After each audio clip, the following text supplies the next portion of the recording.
Welcome to Comic Station, issue number 65 for March 26, 2014. I'm just going to start right off the bat with Survive, number 1, Marvel Comics. Really should have been named the all-new Ultimates, because that's really what it's going to be. And it is setting up the next wave of the old Ultimates are kind of stepping down after the events of Galactus coming in and destroying their little world. And so the new Ultimates are going to step up, the new team. And it's going to be a young, fresh team, and it's going to have Spider-Woman as one of the members, so that'll make some people happy. Alright, I've got the finishing touch to Revolutionary War. Nice. So they finally, as all of the other issues were snapshots of kind of one or two of the characters at a time, they actually finally brought everybody together and finally woke up Captain Britain and got him involved in some of the action. I don't want to say too much about this because it'll probably spoil most of what happens in the issue. So if you were enjoying this, go out, grab it, continue to enjoy it. So is this a conclusion, or they do really wrap it up at the end quite well, so they could really dead it if they wanted to, but I feel like they went to a lot of trouble to just really introduce and develop each one of the characters, so I wouldn't be surprised if we saw some more. Also, another thing that would be nice to mention about this is that you got a message on Twitter, did you not? Yes, I did. Calzel, one of the co-writers, messaged me thanking us for showing a bit about Revolutionary War, and of course I responded back. We've been enjoying it, we've liked it, and as usual we try to show a little bit about it. And like you were saying, this sets up, so hopefully we'll see more Revolutionary War, as this kind of sets up a little teetering point where it could stop, but it could continue on. So hopefully it does continue. I have Suicide Squad Amanda Waller. If you're not familiar with Amanda Waller, she's basically DC's female version of Nick Fury.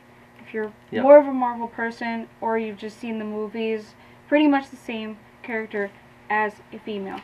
The story in this is really good, and especially if you have any connections with the army, if you're a soldier or whatever, you'll connect to this a lot better than the normal person.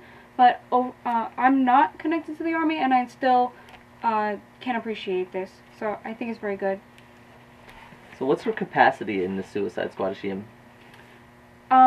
This I don't believe is actually the Suicide Squad that she's in charge of in this.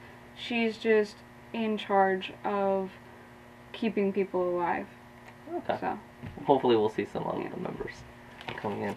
The next one I have is Captain America Homecoming, again from Marvel, and all I can say is Captain America Living Legend was the best one I've seen so far, and unfortunately this one really just afternoon cartoon is all I can really equate it to. It was a standalone little episode. You have Captain America with Natasha, the Black Widow.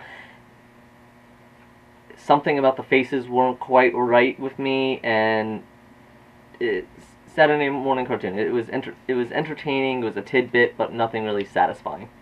Well, nice segue into Saturday morning cartoons and characters named Natasha. We have a little bit, I thought this was a kind of quirky thing, so of course I had to pick it up. IDW doing Rocky and Bullwinkle, something that I saw a ton of waking up at like 6 o'clock in the morning as a little kid, and I thought it was a really strange thing for them to put it into a comic book, and I was expecting terrible, terrible things of it.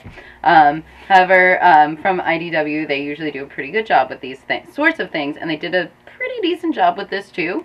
I had a couple of ha-has, no real outright laugh out louds with it, but it was clever. It broke the fourth wall a ton. There were the quick changes back and forth from from story to story that you expect from the cartoon, and I don't know how it would be if I didn't know the cartoon, because as I'm reading it, I'm hearing it in all of the characters' voices. It has a nostalgia feel to it. Yeah, it does, and they were making all of these jokes about, all these modern jokes about there being a telephone booth, but, telephone booths had been extinct since 1993.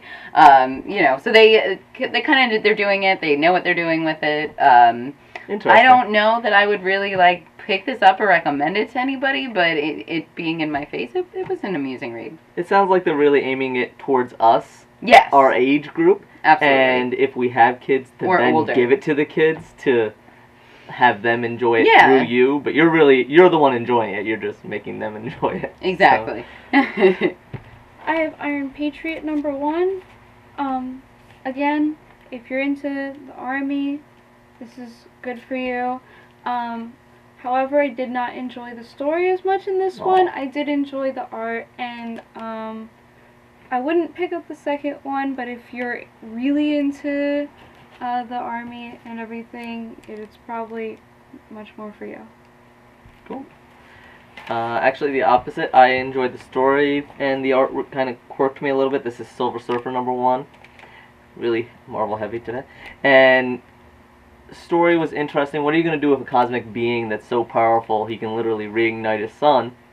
Does it in the first few pages. And you find out there are some people that can manipulate the cosmic energies and such, and they're setting him up to fight against some unknown enemy, but they have some leverage, and there's some interesting parallels going on throughout the book, and it really comes together at the end, where the amazement of this one area is paralleled with this woman on Earth, where she's showing people around a bed and breakfast. It's just neat. I like how they did that. So story-wise, and some of the little quirks they did on here was really cool. Art-wise, wasn't too crazy about it. Was very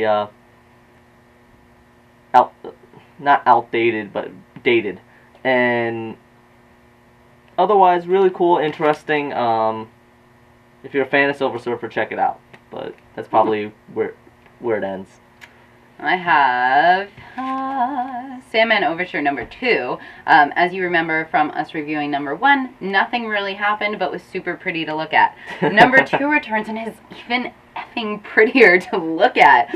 I wish I could have spent a lot more time with this book today. I would have read this 3, 4, 5, 6 times just to really get into the artwork and to get into the story. I read through it pretty quickly, and I just really wanted to. Every page was like 5 pages worth of art, and the story was awesome. There is Dream is dead, and all aspects of Dream are together, and they're trying to figure out exactly what happened and what to do next. And there's 0 bad things that I can say about this. Yeah, there's really made my night. Not much else you can say. It's Sandman, Neil Gaiman. You're done. Mm-hmm. Sells itself.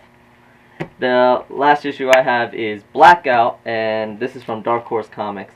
And so you get a suit in the mail. It says, "Find me," and what do? You of course you put it on. I think that happened to Astro Spider. Pretty much, you get it. So there's a little bit of a mystery going on. So, one person's missing, who you infer sent the suit, and trying to find out who it is. Of course, there's an evil corporation. There's people disappearing, stuff like that.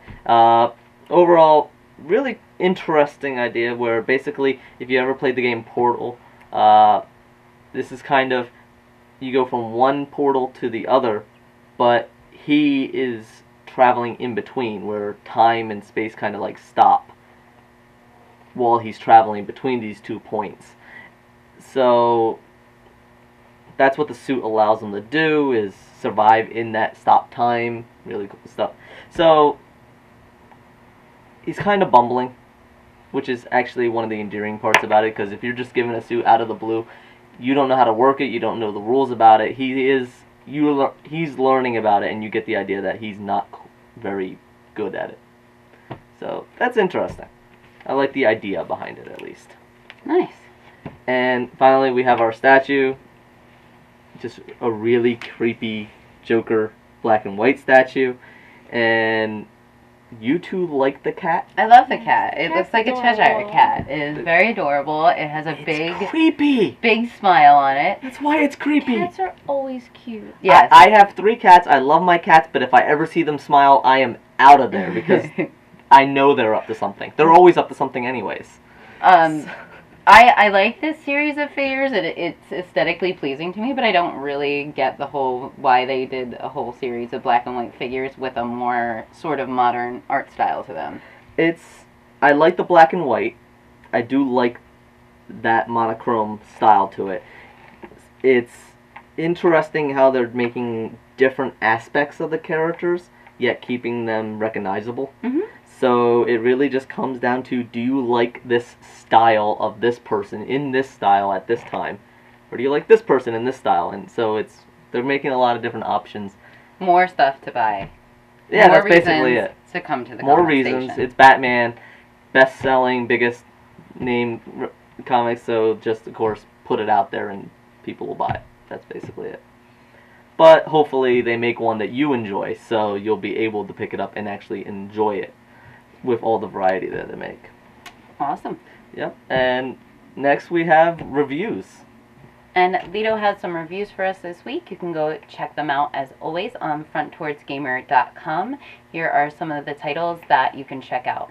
Terminator, Enemy of My Enemy, number 2. Tomb Raider, number 2. Serenity, Leaves on the Wind, number 3. Some of the other reviews, these are issue number 1, was Real Heroes, number 1. And this one, if you're interested in it, it's about movie stars that in their television, their movies, was actually somehow a reflection of this alternate reality, and that alternate reality pulls them in and expects them to be the heroes. That sounds something you're interested in, go check out the rest of his review.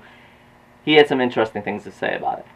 Epic number 1 is essentially, it's a secretly advanced ancient civilization. And of course you have this is about Egyptology. Of course you have you always have the Egyptology, the evil businessman, and some strange advanced technology that's going to be found. And whether it's going to be used for good or evil.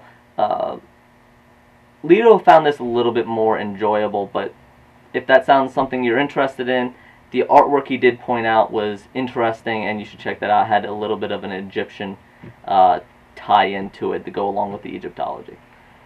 But as usual, go check out all the full reviews on fronttowardsgamer.com. Go check out everything that you're interested in. Again, we had a few issues 2s and 3s. If you're interested in number 1, go see if it continues on and keeps up the good work.